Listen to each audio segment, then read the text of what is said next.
atypique, mais c'est bon. Anne Romanoff. Alors Marie-Georges Buffet, je vous dis bonjour camarade. Oui. C'est joli comme mot camarade, même si ça fait un peu désuet. Maintenant, on a des collaborateurs, des collègues, des connaissances, des potes, des potos, des amis. Mais on n'a plus de camarades, sauf à l'école primaire. On dit « Oh, les petits camarades !»« Oh, ton camarade de jeu !»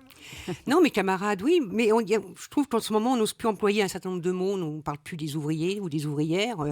On parle de plans sociaux, de plans de retour à l'emploi quand c'est un plan de licenciement, tout simplement. Ouais. On a un vocabulaire choisi, n'est-ce pas, pour éviter de parler des vraies ruptures dans la société. Voilà, donc camarade, oui, c'est un bon nom. On a rendu plus positif les choses avec le vocabulaire. Alors que c'est... Oui, mais enfin, quand vous êtes licencié, vous êtes licencié. C'est pas un plan de retour à l'emploi. C'est ça. Et puis, ce qui est bien chez vous, Marie-Georges Buffet, c'est ce côté authentique. Sévère mais juste, modeste et déterminé. Un peu comme moi. Modeste surtout. Alors, sévère, voilà. J'imagine qu'on a dû vous le dire souvent, Marie-Georges Buffet. Marie-Georges, elle en a dans le buffet. Buffet ne veut pas être mis au placard. Buffet, c'est pas un fond de tiroir. Ah ouais. Buffet, elle est pas commode. Vous en avez entendu d'autres ou pas? Non, la première fois où j'étais tout jeune dirigeante dans les Hauts-de-Seine et il y avait une assemblée populaire à l'usine Renault, avant qu'elle ferme, à Boulogne. Et ils avaient mis Marie-Georges et Buffet froid ou un truc comme ça sur l'invitation. C'est sympa. C'est drôle. En tout cas, Marie-Georges Buffet à volonté avec vous, Marie-Georges. Il ne faut pas vous désespérer. Si ça se trouve, le communisme va redevenir à la mode parce que, vous savez, avant d'être vintage, il faut passer par la case ringard. Et le vintage est à la mode. Vous avez vu le nombre de gens qui se précipitent dans les brocantes ou les vides-greniers pour racheter des trucs que leurs parents auraient mis à la poubelle? Bon, on va pas mettre Buffet là-bas.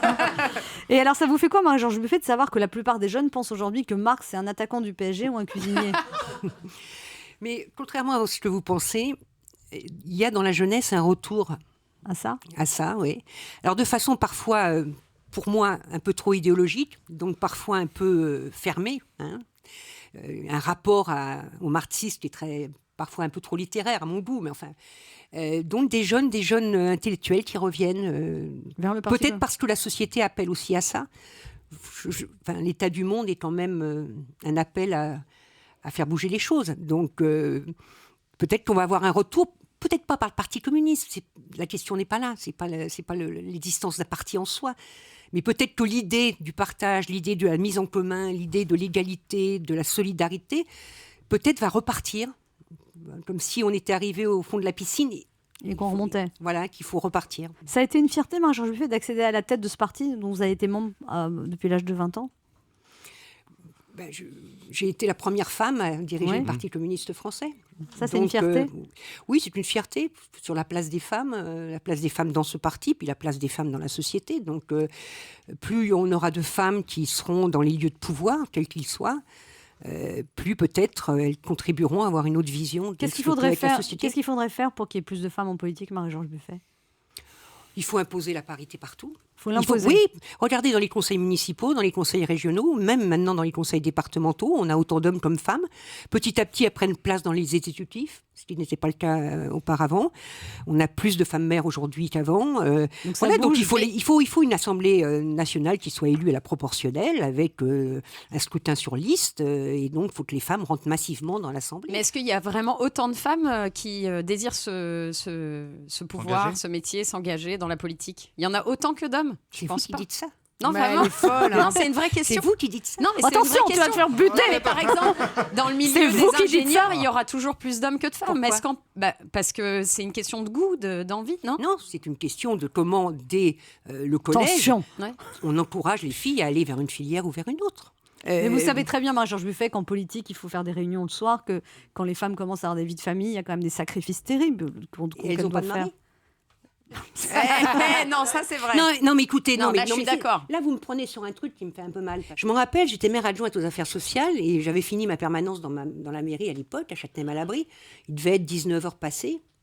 Et le hasard fait qu'il y avait une réunion des directrices et directeurs d'école. Et je croise le directeur d'école de mon fils, qui était en CP ou CE1, je ne sais plus, qui me dit « Oh, ça ne m'étonne pas, si vous êtes encore cette heure-là en mairie, qu'il a des problèmes cette année à l'école. » Ah, là, vous l'avez tué, là. La culpabilisation de la femme. Oui. Bon, il s'est rappelé du voyage, mais... Tu lui avais donné un coup de boule, Marie-Georges Buffet? Non, mais la culpabilisation des femmes. Oui, bien sûr. Comme si l'éducation ne reposait que sur les mères. l'éducation, elle doit reposer sur les pères et les mères. Bien sûr. Bon, et le père peut, parce que si vous posez la question de la disponibilité, vous allez la poser au niveau de l'engagement. Vous allez la poser aussi au niveau du métier. On va vous expliquer que vous ne pouvez pas prendre de responsabilité. Oui, non, mais ça, c'est... Parce que vous êtes moins disponible. Non, mais attention, c'est pas ça que j'ai dit. Quand on demande aux femmes pourquoi elles ne s'engagent pas en politique, il y a beaucoup quand même de réponses en disant, à un moment où les femmes construisent une famille, elles sont moins... Voilà, la politique demande un engagement 24 heures sur 24. Oui, voilà, donc mais il faut peut-être changer aussi la façon de faire de la politique. Moi, je rageais toujours, quand j'avais les 2 mômes à la crèche, quand il y avait des messieurs dans les réunions qui, alors qu'on avait déjà dit 10 fois la même chose, éprouvaient le besoin de réintervenir. Donc moi, je voyais l'heure qui tournait, je me disais, c'est 19h que la crèche ferme. C'est pour ça que c'est bien les familles homoparentales, quand la mère, elle bosse, l'autre mère, elle est au foyer. Comment on règle le problème en 2 minutes? Quand c'est 2 hommes, c'est pareil. Donc, oui, mais justement, il faut libérer les femmes de ce poids, de ce regard de la société qui leur dit, vous êtes moins disponible, vous ne pouvez pas prendre de responsabilité, puis bien sûr, attention quand même par rapport à vos enfants, leur éducation, etc. Bon, voilà, il faut donner. Moi, ça m'est déjà arrivé qu'on me dise, mais vous les voyez de temps en temps, vos enfants? Mais bien sûr, mais bien sûr. T'as des enfants, Bien sûr. Mais tu es une femme. Moi, j'ai fait le bilan aussi quand mes enfants étaient grands. J'ai essayé de discuter avec eux de ça. Je leur ai dit, c'est vrai que je suis peu présente, mais vous savez, il y a des femmes qui travaillent, qui ont 1h30 du RER et tout. Moi, je leur ai dit, il y a des hôtesses elles sont de aussi l'air. absentes, elles sont aussi absentes.